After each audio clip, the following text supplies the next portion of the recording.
Welcome, everyone, to You Don't Have to Yell, the webcast and podcast focused around electoral reform and generally making politics less yelly.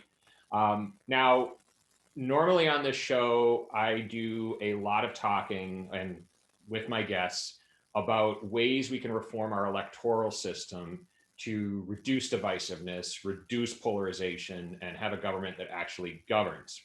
The guest sitting before you today actually has some practical knowledge as to what we can do about it now without any changes. So I wanted to bring him on here, talk a little bit about his work, and help us all understand ways we can help lower the temperature in our own personal interactions. So with that, I'd like to introduce Professor Bob Talisse of Vanderbilt University. Thanks for joining me, Bob. Thank you so much for having me, Dan. And I guess one note too that I probably should have warned you about, Bob, is on this webcast, I have a 100% record of my camera running out of batteries midway through, and then me having to switch vantage points.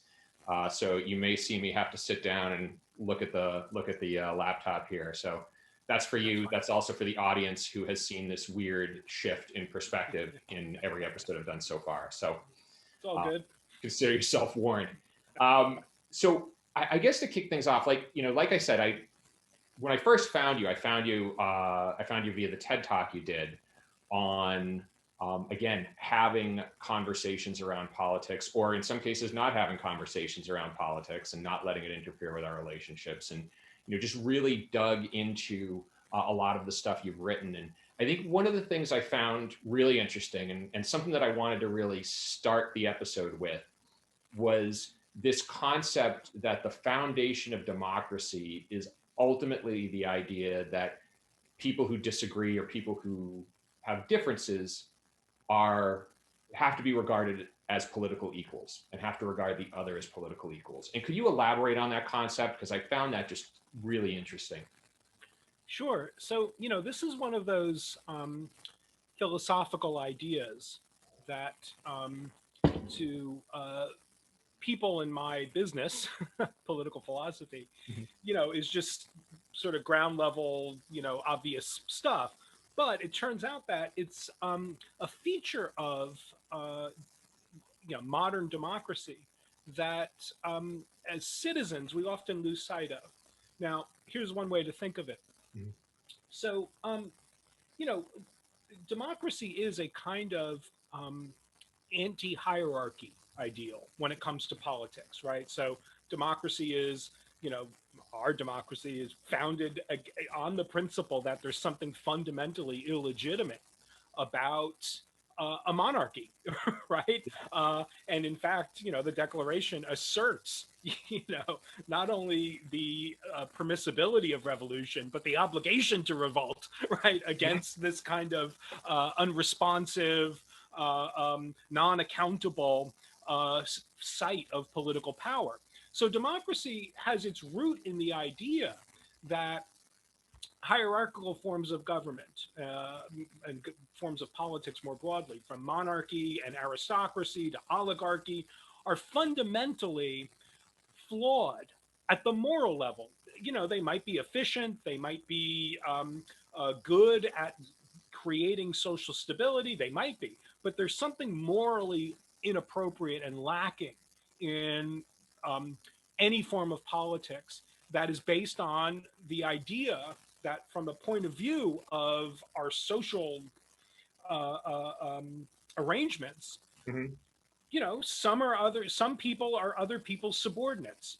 So democracy has built into it a kind of equality. Now we tend to think of that equality more typically strictly in its vertical sense.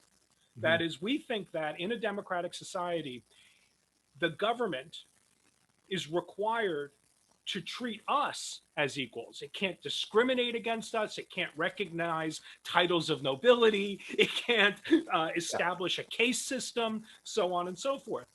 So 14th Amendment stuff, we sort of tend to think that we are entitled to equal status and equal treatment under the law. So that's one way in which the equality that's baked into democracy sort of shows up in our ordinary thinking of these things. Mhm. But equality also has a horizontal, not merely a vertical, but a Yeah. horizontal dimension where part of what we are morally committed to in modern democracy is the idea that citizens are one another's equals. They are equal sharers in political power.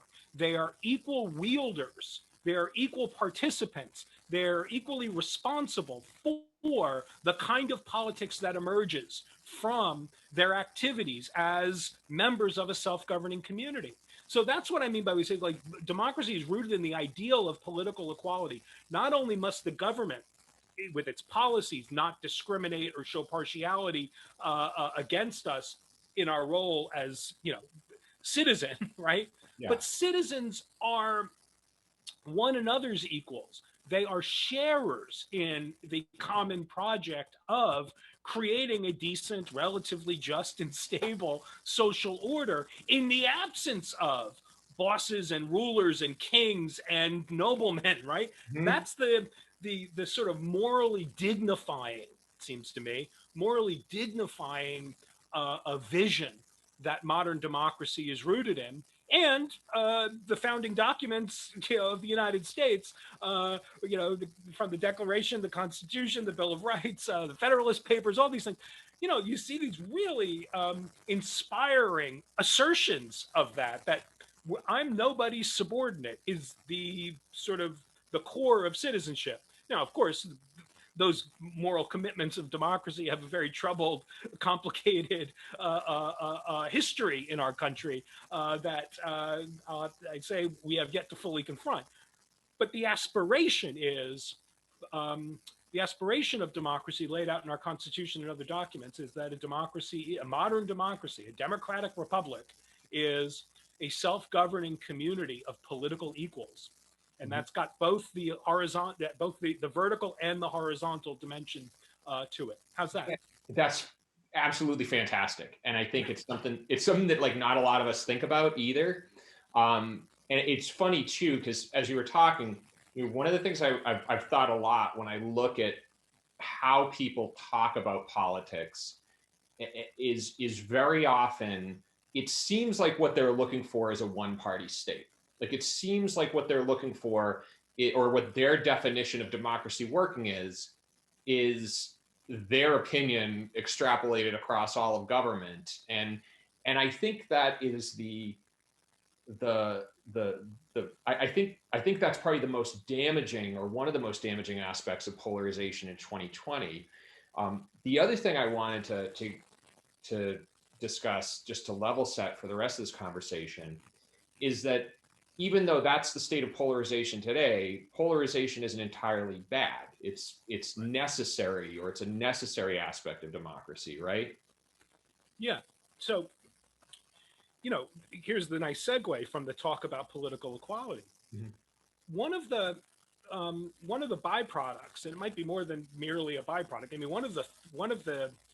what's at the core of political equality in this horizontal sense, you and I are one another's equals, is that when we're equals, politically speaking, we get to make up our own minds about political things, right? Mhm. Because I'm your equal, you don't get to browbeat me, you don't get to lecture me, you don't get to dictate to me the things that I must think.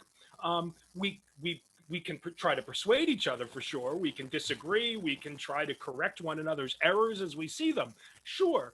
But political disagreement that sometimes runs deep and gets heated and involves animosity and resentment, this is not eradicable from the democratic package. This is part of what democracy is. And if you want to put it in maybe an overly optimistic sense, you might say, wait a minute, sort of heated, sometimes severe political disagreement is, in a weird way, a signal of our health as a democratic society. If I didn't see you as my equal, why would I bother trying to convince you of anything? Why would what you think matter to me, right? The fact that what you think matters to me is a sort of a roundabout way of my recognizing that you are an equal sharer in political power. And because you are my equal, what you think matters, and what you think matters to me, right? Mhm. So, it's not hard in popular discourse, even among, otherwise pretty sophisticated political commentators and pundits. And it's also not uncommon within the professional democratic theory to run across the attitude that hostile political disagreement is some kind of pathology that democracy needs to solve, that we need to, create institutions and public spaces where whatever disagreements we have, they're going to be gentlemanly. Sometimes the word civility gets used in this way, that nobody gets too exercised over Yeah. politics. Yeah. Now, it just seems to me that, I don't even think that that's pie in the sky thinking and we're always going to disagree. I don't think that that's fully in line with the democratic ideal. The democratic ideal is not an ideal where we say, well, we're all equal here, so let's not get heated. Yeah. No, the democratic ideal is that despite all the ways in which I think you're wrong and I see your political views as corrupt, and I even think that you are on the side of unacceptable from the moral point of view of policies, democracy is the demand that I recognize in light of all of that. You're still my equal, which means, despite all the ways in which I think you're failing, you don't merely get an equal say, you're entitled to one.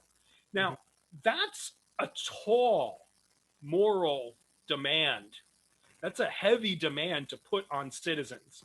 The people who you see as your political foes must also be regarded by you as your political equals, and therefore entitled, in the moral sense of that term, to an equal say. And it's not hard to see how those things, that's conflicted, right? You feel conflicted, right? Justice, getting the right answers about policy in a democracy is really, really important. That's why we're so exercised. That's why we take to the streets. That's why we fight. That's why we fret over Thanksgiving dinner with our, politically backwards uncle, Yeah. But that's the right, that's what democratic citizenship is.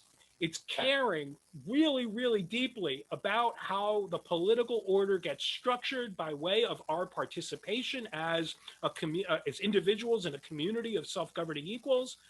But it also requires that we maintain that attitude required by the horizontal kind of equality.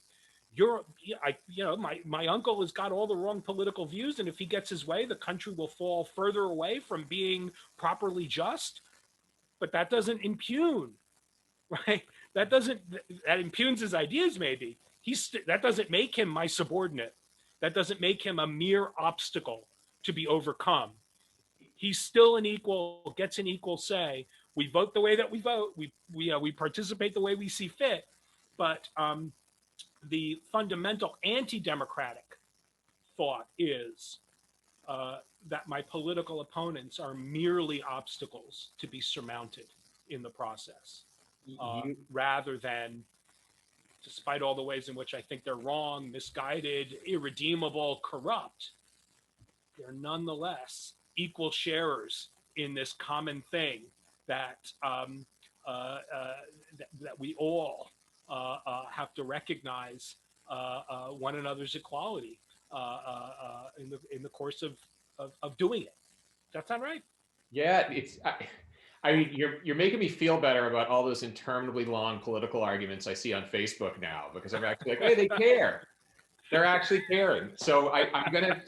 So for the folks watching here, again, next time you see a couple people debating about impeachment or about border policy or whatever, that's a good thing. You don't have to get involved. A little bit. It's a good thing, and it's a little bit of a good thing. Maybe. I always say this is what the conclusion I've come to is, like, polarization is like cholesterol. There's a certain amount of it that's necessary for the body politic to function. And then there's a certain amount of it that just sends the body politic into cardiac arrest. Right. And it's funny because, like, one of the stories that you brought up in one of the articles I read was a story about your dad and the neighbor across the street. And now I won't spoil the story for everyone. I'll let you tell it. But your dad was a diehard Republican, neighbor across the street was a Union Democrat, right? Yep. And first off, your dad hated Carter, correct? Oh, absolutely. Yeah. Which I find hysterical because I grew up in a very Republican household, and they didn't hate Carter. I mean, they didn't think he was a great president, but he's like a hard guy to hate. So your dad is like another level compared to what I grew up with. But you know, but they were really good friends, right? Yeah. So, let's, it might be helpful to sort of just make a distinction Mm-hmm. between what, very broadly, Yeah. I promise not to get into the philosophical weeds on this, Hey, but let's very get into the broadly weeds. Whatever you want to do. oh, okay. Yeah. Well, when I say something that looks like it's weed worthy, let me know. I'm happy to say more. You got But, it. we can talk about, two different meanings or senses of the term polarization. Mm-hmm. And I think that it's important to keep these two that I'm about to distinguish distinct, Mm-hmm. because it helps us track the kind of good bad cholesterol distinction Yes. or analogy that you just drew, which I think is HDL. incredibly helpful. Yeah. So, we can think about polarization as, we might think of sort of the doctrinal ideological distance between two political groups like parties or organizations or identities. So, we can think in terms of liberals and conservatives or Republicans and Democrats. And they're polarized in the sense I'm now speaking of, to the extent that they're ideologically so distant Mm-hmm. that the common ground sort of drops out between them, Mm-hmm. which means that, of course, there's no basis for cooperation or compromise. Any attempt to try to meet the other halfway will be seen by your allies as a kind of capitulation and betrayal, right? Yeah. So when the middle ground drops out, there's sort of a lot of log jams and frustration and resentment that accompanies that sort of just government isn't getting done because people can't, people are divided by this, they're on opposite sides of the aisle and the aisle just got really, really wide, right? Mm-hmm. Call that political polarization.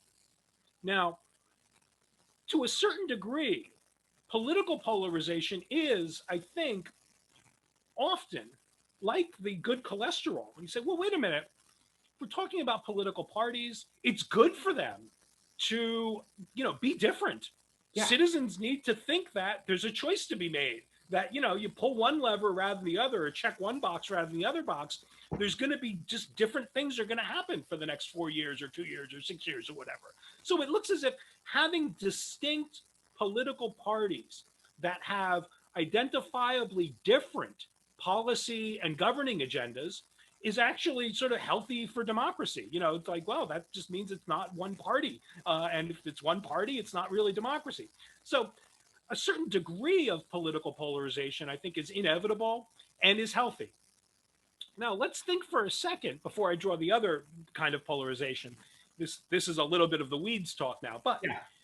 There are different ways of measuring or understanding what we mean when I said the aisle just got really wide, or that the ideological distance between the two parties has expanded.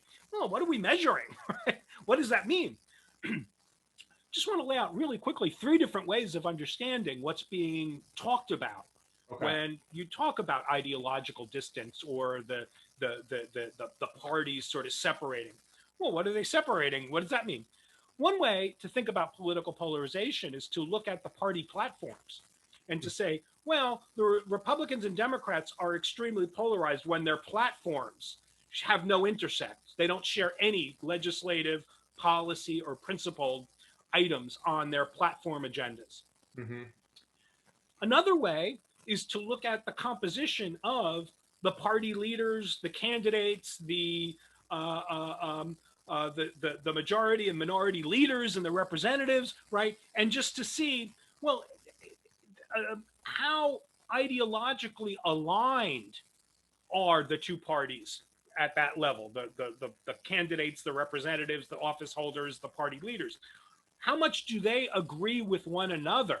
Because that's going to be also a different kind of metric of the extent to which they can't agree with the other side, mm-hmm. right? So party homogeneity is one other metric of political polarization.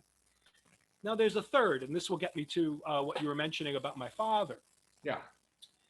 There's another way of measuring political polarization, the ideological distance between, let's just say, Republicans and Democrats or liberals and conservatives. And that has to do with sort of taking the temperature of the ordinary affiliate. Mm-hmm. So now we're not talking about party leaders and Mm-hmm. office holders. We're talking about citizens. And we're figuring out different ways to measure how much animosity they feel towards affiliates of the other party. Mm-hmm. Now, here's a really mind blowing, when I first started looking into the data on this, mind blowing fact about the United States over the past 40 or more years. When it comes to, forget about the parties and the party, the documents and the officials and all that. Let's just think again about the ordinary citizen. Inter-party hostility and animosity Mm-hmm. has gone through the roof Mm-hmm. since the 1980s. We now, rank and file affiliates of the parties, dislike, distrust, are disgusted by rank and file affiliates of the other party in a way that is super intense and more intense than we've ever seen it since we've been tracking this kind of thing, again, since the 70s and 80s. Yeah. That intensification of cross-partisan animosity has not been accompanied by a corresponding, commensurate intensification in actual policy disagreements. Mm-hmm. Liberal and conservative citizens, in fact, disagree no more severely over what government should be doing than they did in the 70s and 80s. They disagree. Yeah. Some of those disagreements are hostile. They're not any more hostile, and the disagreements aren't any more severe today than they were in the 1980s, despite the fact that today we hate the other people more. We hate the other side. We hate our neighbors who vote for the guy that we didn't vote for more intensely. So there's kind of a puzzle now, right? Political polarization, understood as this sort of negative affect or negative feeling towards the other side, has gone through the roof. Mm-hmm. In a way that's not commensurate or doesn't reflect any deep-seated political differences over policies. In fact, when it comes to certain kinds of what we might think of, back, 20 years ago, we talked about the culture war and things like that. We talk about those issues, stem cell research, same-sex marriage, abortion, euthanasia. These things were, single-issue voters used to be single-issue voters about. Liberals and conservatives have actually come closer together. Conservatives have become more liberal in their attitudes about all of these things, despite the fact that, so we've got less to fight over, but are more hostile towards the other side. Now that's where my dad comes in. Yeah. Now, I'm talking now about the 1980s, right? My childhood, as it were. Yeah. My dad was a kind of Reagan Republican kind of guy, sort of a Republican generally kind of guy. Did not like President Carter, and was not shy about that. It wasn't like he hid that fact that he didn't like President Carter. And the neighbor across the street, as you say, sort of like a Union Democrat guy. He was a mechanic. My dad was an accountant. He was a mechanic. That guy didn't hide the fact that he was, a kind of Union Democrat in, New Jersey, and that he supported Carter and was a liberal and the rest. They didn't hide this from each other. It just wasn't part of their neighborly relation. Not because they suppressed it or like adopted like a norm of just, well, let's just not talk about that. They didn't often talk about it, not because they were holding each other, holding back, but just because they had other things that, they shared in common that weren't manifestations, as they saw it, of their political ideology or identity. Now, That's interesting. That's the kind of thing that almost never happens today. Yeah. That is that today, and one of the ways in which we explain this intensification of cross-partisan animosity, despite a similar or commensurate uh, uh, um, deepening of divides over policy, is that one of the things that's happened in the past 20 years, particularly, maybe 30 years, since Bill Clinton, largely, um, is that more and more of what we do in our day-to-day lives has become encoded, Mm-hmm. saturated with our partisan identities, Uh-huh. such that more and more of what we do is understood by us and by those around us as signaling our political values, our partisan identities, our partisanship. So, in the United States today, where you buy your groceries, Mm-hmm. believe it or not, is highly, highly predictive of how you vote. The guy in Whole Foods is Uh-huh. incredibly likely to be liberal and to vote liberal. The person at, down here, and I'm originally from New Jersey. I had to learn what Kroger was when I moved here. Yeah. The guy shopping at Kroger,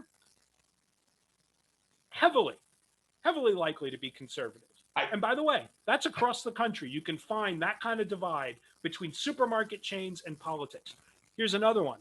And uh, again, these are surprising until you did what you just seem like. You're like, when you think about it, you're like, oh yeah, I'm, yeah, right, I'm laughing yeah, because there's in my town, there's a Whole Foods, and then there's a Star Market, which I don't know if they have those in New Jersey, but they're kind of a local Kroger right. or whatever.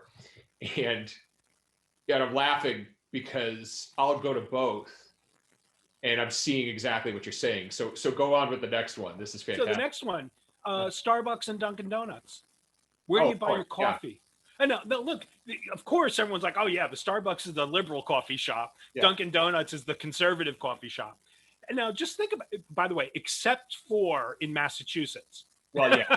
It's like a religion Because here. Yeah. So it's yeah, a yeah, because story. Dunkin' Donuts is in fact, you don't see these partisan divides, for example, in McDonald's versus Burger King, Yeah. right? Yeah. Because the brands have been along way before this saturation of partisanship overtook the country. You do see divides in fast food between, for example, Chipotle, Uh-huh. right? Chipotle and Chick-fil-A, for example. Yep. So look at the inside of a Starbucks. Starbucks is selling coffee to people who enjoy the momentary illusion of being in a foreign country, right? There Uh-huh. are photographs, there are maps, right? You can see like a big map of Africa, Yeah. to show you where the beans are coming from, or the Middle East, right? And you order your coffee at Starbucks, and you have to pronounce words that sound like they might be a foreign language, Oh, yeah. Yeah. right? So it's a way of marketing coffee to people who've got a certain conception of themselves as cosmopolitan, as comfortable with multiculturalism, um, as um, happy to Mhm. speak words that aren't English words or aren't words in the English language. Um, Now, we know also in the United States, having if you have a passport, the chances that you vote liberal are really, really high, right? Mhm. If you don't have a passport, right? If you drive to vacation, it's very likely you're a conservative. If you vacation someplace that requires you to get on a plane, it's likely that you're liberal. And those differences are robust across economic differences. That is, people who are similarly economically placed so that they can both equally easily afford taking a flight somewhere. Yeah. The conservatives don't get on the planes. The liberals get on the planes for vacation, even if they're economically similarly situated. Yeah. Um, Now, think about Dunkin' Donuts now outside of Massachusetts, right? Uh-huh. America runs on Dunkin'. The slogan tells you it's not Starbucks. Yeah. Well, It's about getting people to work so that they're alert, so that they can do their job and that they can serve America by way of doing that. The word America is in the slogan. You will never see the word America on the inside of a Starbucks. you know, it's funny too, because like as you're talking here, I'm thinking about there's a couple things I'm thinking about here, which is number one, regardless of your opinion of Donald Trump, love him, hate him. I don't believe there are people who have no feeling about Donald Trump, but maybe they're there. Um, Beyond all else, he was a master brander. Yeah. He was a brand and he knew how to brand. And the thing I always say is, if you want to tell me, or if I ask somebody, what was the slogan of the 2020 Republican campaign? It was "Make America Great Again," or maybe "Keep America Great," right? Yeah. He gets it. And the other thing we've been talking talking about a lot on this show is the way political parties through data have gotten so adept at micro targeting people, not just by voter rolls, which was the traditional method they used to use, but they look at newspaper subscriptions and all sorts of demographic data that paint a picture of how you're likely to vote. Yep. And I guess the question I'll pose to you is, does this ability to brand, does this ability to micro target and to really say, okay, these are the people who we can get and this is how we're going to get them, is that a contributing factor? Like, does that do anything to sort of calcify that polarity? Absolutely. So let me take a step back and now just say so we talked about political polarization and then this idea that partisanship has saturated aspects of our lives where it hadn't inhabited before. Yeah. Now here's the other sense of polarization where I think that this is exactly why I think it's obviously correct that the micro-targeting and the treating of politics as branding is so effective, because there's this other sense of polarization that is, at least from the point of view of me, I'm a philosopher, I'm interested in weird things. This is the less familiar sense of the word, but I think it's all the more intriguing. So political polarization, remember, is the ideological distance between politically opposed groups. There's this other sense of polarization, sometimes called group polarization, but I'm going to call it belief polarization just because both are about groups. So just to mark the distinction, belief polarization is a cognitive phenomenon that we, all of us, without significant variation across age, education, ethnicity, gender identification, religious belief, geography even, we're all vulnerable to this to a significant degree. And it's the more scientific, highfalutin sort of version of what we think of as the yes man phenomenon, right? You surround yourself with like-minded people, and in the course of interacting with those like-minded people about the stuff that makes you like-minded, every party to those interactions transforms into a more extreme version of themselves.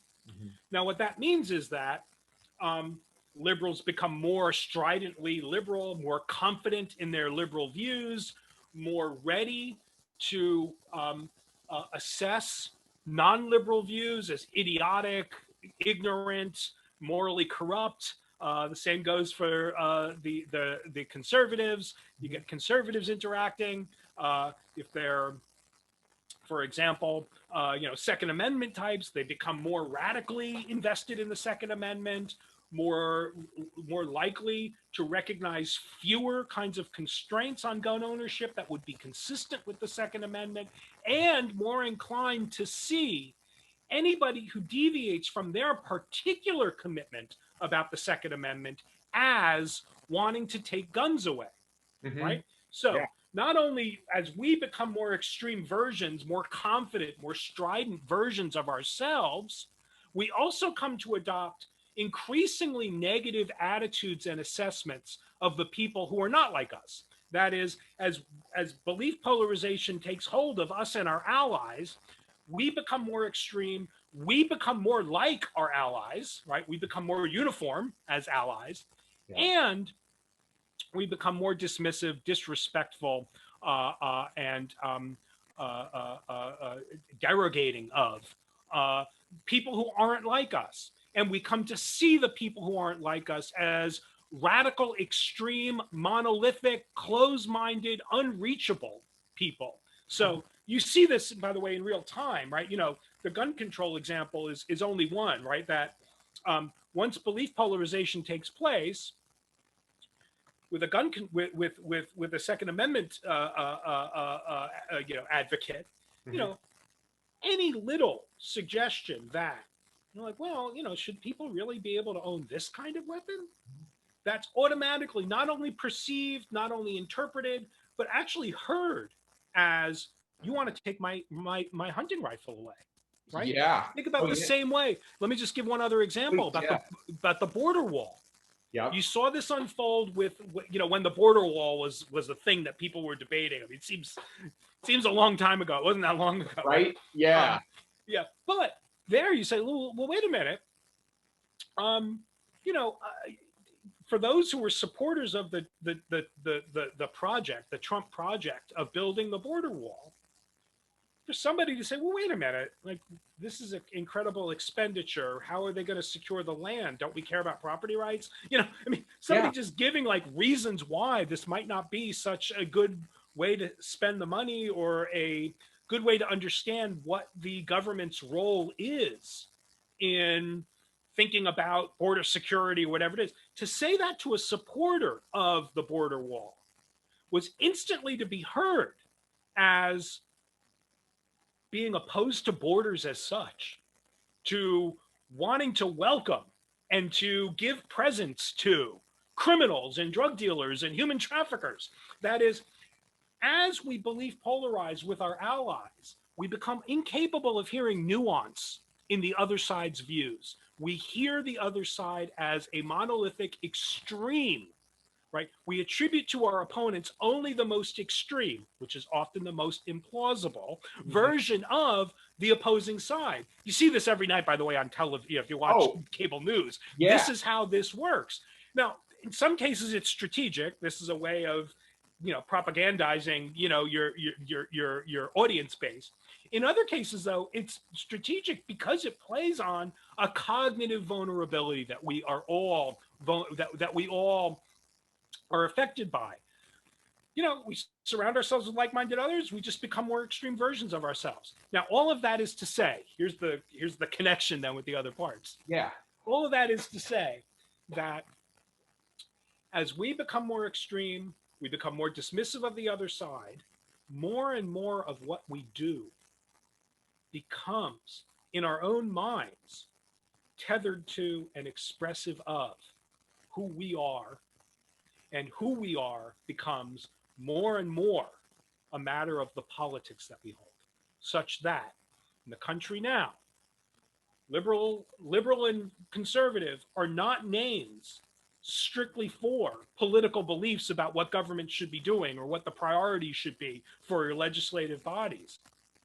Liberal and conservative now in this country name distinct lifestyles that run the gamut from, like we were saying before, your consumer habits, the television shows you watch, where you live in your particular state, or in New York City, you can track where the conservatives live. It's a heavily liberal city. There are districts where he's like, okay, there's this percentage of people who are conservative living in this city. Where do they live? They live close to one another, right? They're not living in the East Village, by the way. So where you live, where you vacation, just one other thing. The number of maps in your home positively correlates with how liberal you are. I'm so glad you said that.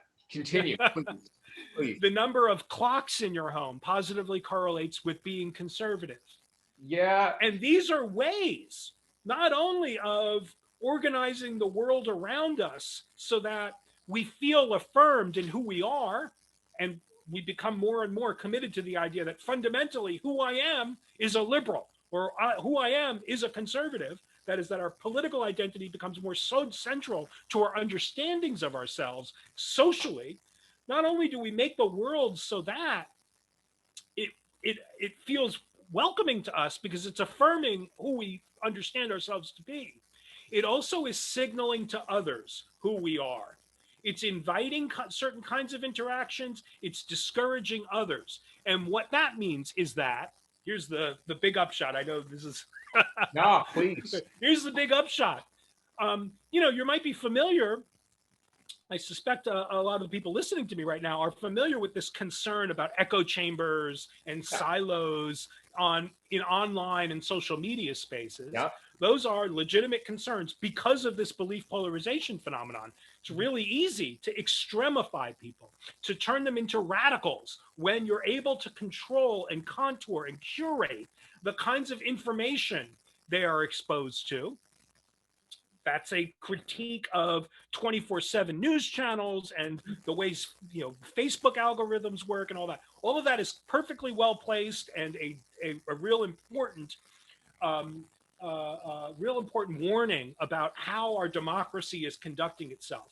Because remember, part of the phenomenon here is as we expose ourselves to belief polarization, we become less able to see those who are different from us as our equals. They start looking to us like bad weather, tsunamis, corrupt, right? Okay. Yeah. Now, if you think that rough kind of familiar critique about social media spaces is sound, as I do, it's not only like our physical spaces are coded in almost exactly the same ways. The person standing behind you online at Starbucks, the casual encounter you have with the person at Whole Foods, that's a person just like you. Those encounters are going to affirm your sense of who you are. And because politics is now central to our sense of who we are, the world around us, the social world that we constructed for us in our everyday goings about in the world, functions like an echo chamber. So we are increasingly exposed to belief polarization, increasingly exposed to forces that homogenize us, make us more extreme. Last point. Yeah. Is to get back to the micro targeting thing. I just to pause. You're taking me into it like you're taking me on a journey into the political matrix. I feel because I'm at any rate. Go on, please. Here's just the point. Good. Here's the point about micro targeting. Yeah. Like, think about that. Like, when we are a heavily belief polarized population, the car. Do you drive a hybrid or do you drive a pickup? If I know that, I could probably tell you how you voted for the past several elections. By the way, right? Yeah. Like, wait a minute. Yeah. Now, wait a minute. Like, okay, do you own camouflage attire? Do you have yoga gear? Right? I mean, do you own a fishing pole? If you give me the answers to these questions, I can pretty much tell you how you voted. But think about it. Yeah.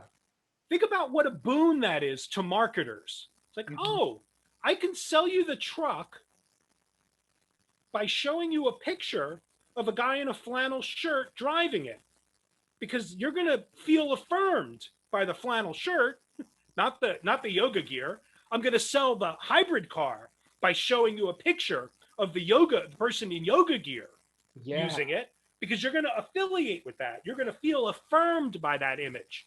So just from the point of view, just sort of marketing, like first week of marketing 101, if the population has relatively predictable profiles of preferences and lifestyle choices and values, it's very easy to market to them. When that profile of lifestyle choices and habits and values and dispositions is tightly centered around political partisan identity, this is a benefit to political parties, to managers and orchestrators of campaigns. They do the same thing that the person selling you the car does. They don't talk about policy. They accentuate their disgust with the other side, because that's a way of affirming who you are, is hating the other people, because that's part of who you are. by the way, now in this country, the United States, we've got some new polling on this that shows negative partisanship. Disgust and distrust of the other side is what motivates most of the voting that occurred in the 2020 election and also in the previous election. Oh, right. It's not about, and you could, of course, you're like, yeah, of course that's true, right? Yeah. Oh, no, but once you see that, it's all about our emotions. It's all about our investment in our lifestyles and our preferences. And that just means it incentivizes the politicians and the campaign managers and the parties to accentuate the differences, to valorize intransigence, to talk about to demonize the people on the other side, all the while our democratic capacities to see in our political opposition are people who, fellow citizens who are our equals, that all gets eroded. So we've got the two kinds of polarization working together amidst this sort of saturation of politics into every cranny and nook of our lives. And the problem is that it dissolves our democratic capacities, which are fundamentally the capacities we need, whatever they may be, to recognize in our political opponents are people who are our fellow citizens, therefore entitled to an equal say. How was that? That was a long answer. Wow.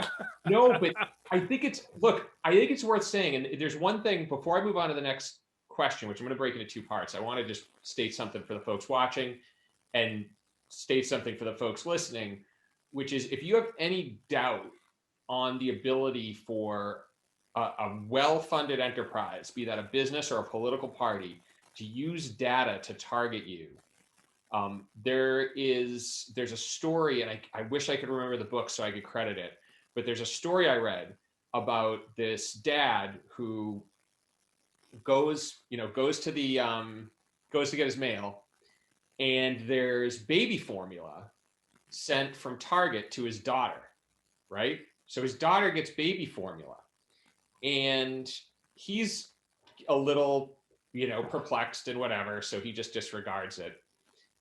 Next day goes back, she gets a sample of diapers. And she's like, all right, what's going on here, right?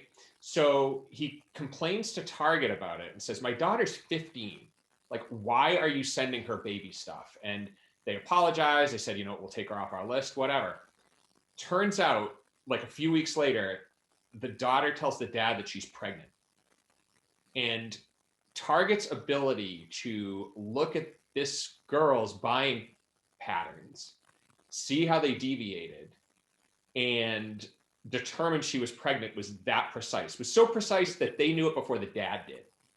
And so I say that as a way to say that is the level of precision that organizations can have. And so Target might have known it before the daughter knew it. Probably. Yeah, right? Right? Like she's buying a lot of Twizzlers. What's going on? Yeah, that's right. Buying clothes that are a little bit big. She thinks she's just gaining weight, maybe. Like, well, no, hold on a second. With the Twizzlers. So yeah, you're exactly right. And insofar as belief polarization makes us more uniform in our profiles, in our lifestyles, just makes us all the more susceptible, all the more easy to read in these ways. And, national campaigns are not doing anything different from what Target and Facebook are doing in turning the world around us into an advertisement, ultimately an advertisement for ourselves. Yes. Wow.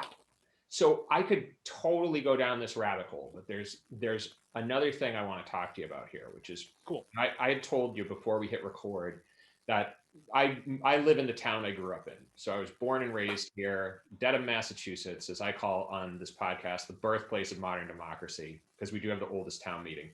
And that's cool. Yeah, so you got to have a claim to fame. And so at any rate,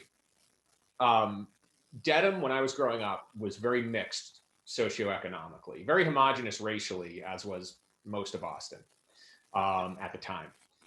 But it was a situation where you had doctors, lawyers, carpenters, roofers, all people from all walks of life, all living in the same community, all going to the same town meeting, all congregating at the same places. Similar to your dad and his neighbor, you had the conservative accountant and the the liberal Union Democrat living across the street from each other happily. Um, Now, what I've noticed is as time has gone on, this town remains, I think, the only affordable enclave that borders the city of Boston. And I actually can't even say that anymore. Now it is completely unaffordable to the average person. And so typically, if somebody wants to live here, chances are they are more affluent than the average person who I grew up with was. And I see this playing out in cities across the country where the cities and the towns closest to them have become only available to those who make the most money, and you have a lot of people being pushed out into the periphery. And there's almost this economic homogenization going on by virtue of market forces. And do you feel like, does this play a role in it too? Does the fact that we are probably more stratified, or more, I guess our communities are more homogenous from an income level, do you feel like that is a factor in this as well? Oh, absolutely. So, firstly, let me just say one sort of broad political philosophy thing, and we could pursue if you want. Yeah. Economic inequality in this country is just, that's also, you know, Yeah. in addition to all this interesting political philosophy / psychology stuff, economic inequality and the ways that it has expanded and grown, and the contours it's taken, particularly in the past 40 years, are just, detrimental to any semblance of democratic life. Mm-hmm. So I'm on board with all that. Now, here's the thing. The economic homogenization of particular enclaves within particular locations, particular districts, particular states is part of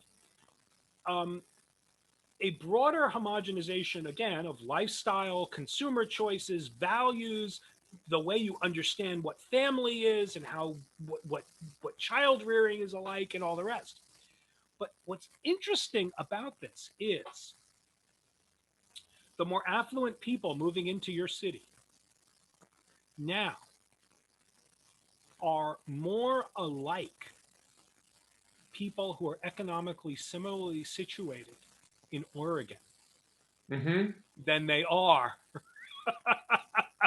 to people who are economically similarly situated who have a different political valence from them in Yes. Massachusetts, right? So you say, like, people who are economically similarly situated, even if they're geographically close, if they are politically different, their lives are different in ways that the liberal moving into your town is not different from the liberal moving into LA, for example, Oh yeah. right? Yeah. And you say, well, wait a minute, like, that's like geographical, local differences have been leveled out in favor of more homogenization across the geographical divides, Mm-hmm. in favor of sort of lifestyle. And by the way, this is, just to fill it out, this is obviously, it has to be largely the product of, the ways our technology now have worked. I moved, from northern Jersey and New York City, right, to Nashville, Tennessee in 2001. So I've been here quite a while, 20 years. Seen all kinds of changes to Nashville that are similar to the ones you're describing in your town. It is now a wildly expensive city. It Mm-hmm. wasn't wildly expensive when my wife and I both moved here. But um, when I moved 20 years ago in Nashville, couldn't have Ethiopian food. Mm-hmm. I can right now, I can call up I can get Ethiopian food here in 15 minutes, right? Yeah. I could go, there are 3 Ethiopian restaurants in Nashville now, right? Yeah. Just think about that. So again, at one point you want to say, well, that's interesting, right? That's cool. What's wrong with that? I'm not sure that there's anything wrong with it, but Mm-hmm. it does suggest that as our technological capacities have expanded, as our communities have become economically more similar or more homogeneous, um, those of us who have a certain level of economic advantage have been able to create the civic life, the world around us, according to our choices, our preferences. Enough people here, you're a pretty affluent guy. You like ethnic food. Well, some restaurants are going to open, and Hmm. now you don't have to go without that stuff, right? You like foreign films? Oh, there's a foreign film theater in Nashville too. You can see foreign films all day. Well, when before the pandemic, you could see foreign films all day long. Now, to a guy like me and my wife, like I'm an academic, we love this kind of thing. Yeah. And we think it's great. Like the city is kind of reflecting our lifestyle and the ways that we like to spend our time. And in a way, great.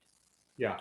But you want to say there's a cost to all that latitude we have now, all of that choice, all of that license we have to not go to create conditions where we don't have to go without, where we don't have to change or rearrange our preferences because I don't have to I don't have to go without foreign films and Ethiopian food. I can go get Ethiopian food and then go see the movie, right? There's a cost to that. And it is in terms of this broad scale kind of homogenization of my neighborhood, you know, Yeah. of my Yeah. neighbors. And that means that, yeah, well, the people who live in my building, they're all liberal. Right? I know they're all liberal. I live across the street from a university. You can see their maps. Yeah, I can see their maps. I know that I can.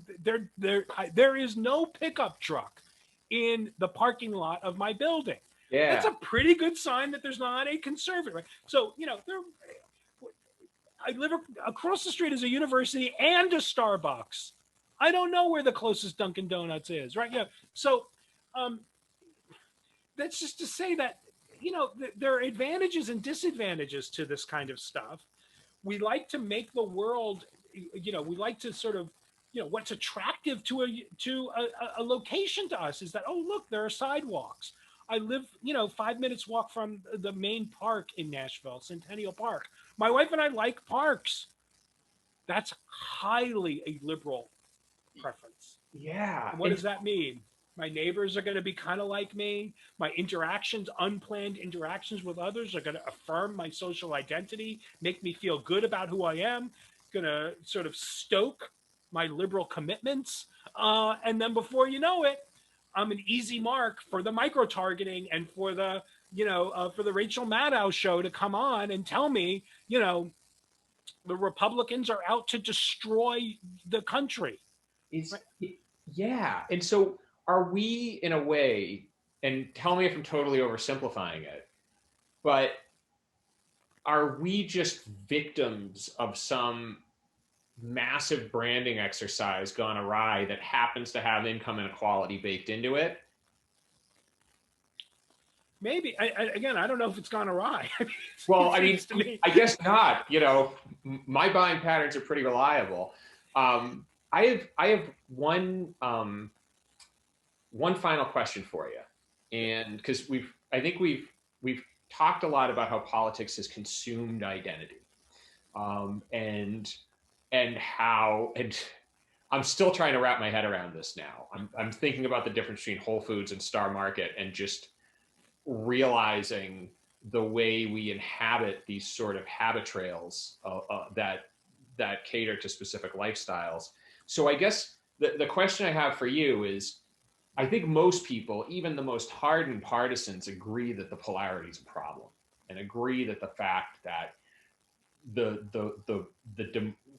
that American democracy, which is supposed to function on compromise to an extent, does not have that compromise needed.